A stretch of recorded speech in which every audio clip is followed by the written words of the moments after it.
Great wall of China সম্বন্ধে কিছু unavailable facts.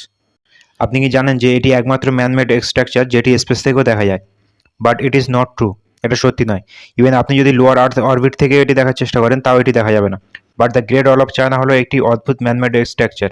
এই ওয়ালটি প্রায় 2500 সাল পুরনো। এটি বানিয়েছিলেন চাইনিজ এম্পারার তার সাম্রাজ্যকে রক্ষা করার জন্য ইনভেডার্সদের থেকে। বাট ইনভেডার্সকে বাধা দেওয়ার জন্য একটি দেয়াল বানানো খুবই ফ্লপ একটি আইডিয়া, কেননা অনেকবারই এই ওয়ালটিকে ব্রেক থ্রু করেছে ইনভেডার্সরা। এই great wall actually a single straight line of wall না, বরং এটি অনেকগুলি আলাদা আলাদা দেয়াল দিয়ে তৈরি যেগুলো একে অপরের প্যারালাল চলে।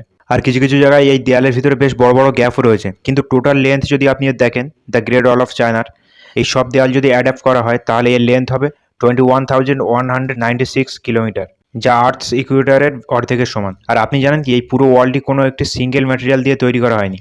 কিছু কিছু জায়গায় ইটের ব্যবহার করা হয়েছে, কিছু জায়গায় গ্রানাইট, কিছু জায়গায় মার্বেল ব্লকস, কিছু জায়গায় কাঠ, ইনফ্যাক্ট কিছু জায়গায় মোটারে স্টিকি রাইসও ব্যবহার করা হয়েছে ওয়াল বানানোর জন্য।